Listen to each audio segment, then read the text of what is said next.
बेनीवाल गढ़ में ये कमल कैसे खिलोगे मैडम इस बार? बेनीवाल जी का गढ़ तो ध्वस्त होते होते तो 2 बार निवड़ता बचे यार, अब काले पूरे गुड़ाए दे।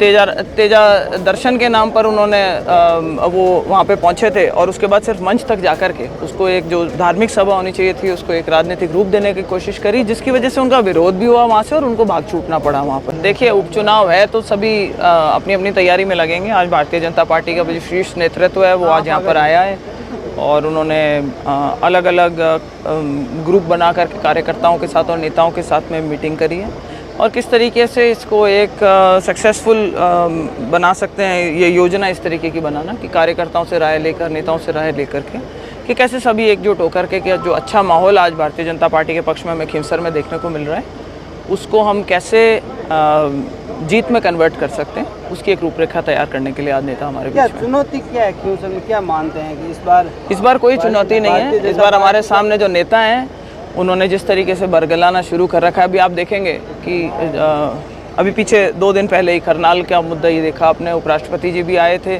वहाँ पर भी उन्होंने कंट्रोवर्सी खड़ी करने की बौखलाए हुए हैं और अनर्गल गलत सलत बयान दे रहे हैं। पहले उन्होंने बोला भोपा जी को भारतीय जनता पार्टी का दुपट्टा पहना दिया। आपने कल देखा होगा कि भोपा जी का वीडियो वायरल हुआ है जिसमें उन्होंने इस बात का खंडन किया है कि मेरे को किसी ने जबरन कुछ दुपट्टा पहनाया।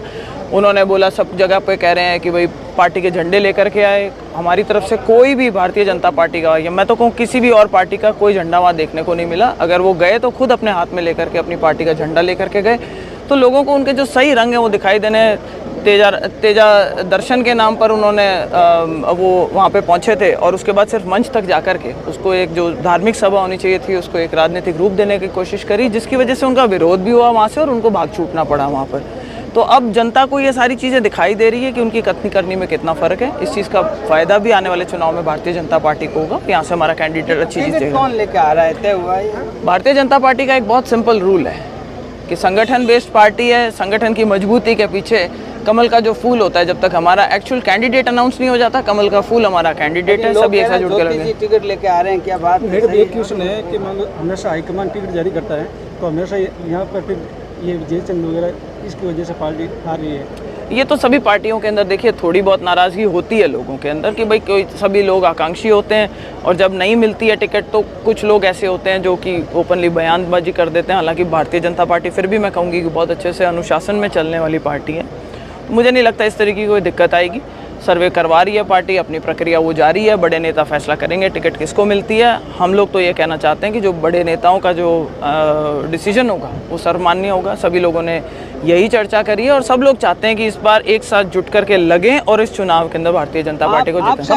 समर्थकों के बयान जिस हिसाब से आ रहे हैं उनका बड़े पेचीदा बयान है कि वो अपने नेता को अलग अलग जो भाजपा के अंदर ही आज हमने जिस प्रकार से बात की, तो क्या पार्टी उनको देखिए ये तो एक बिल्कुल सिंपल सी चीज़ है कि जब तक टिकट अनाउंस नहीं हो जाता हर एक नेता का एक अधिकार है।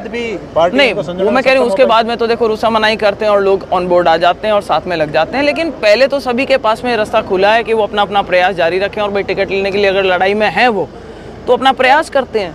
तो इसमें एक प्रतिस्पर्धा का माहौल होता है, हमें देखने को मिलता है और कई बार उत्तेजित हो जाते हैं। अगर कार्यकर्ता और आपस में कुछ कहासुनी हो जाती है तो उसको ज़्यादा सीरियस में नहीं लेना चाहिए हमें। बेनीवाल गढ़ में ये कमल कैसे खिलोगे मैडम इस बार? बेनीवाल जी का गढ़ तो ध्वस्त होते होते तो 2 बार निवड़ता बचे यार, अब काले पूरे गुड़ाए दे।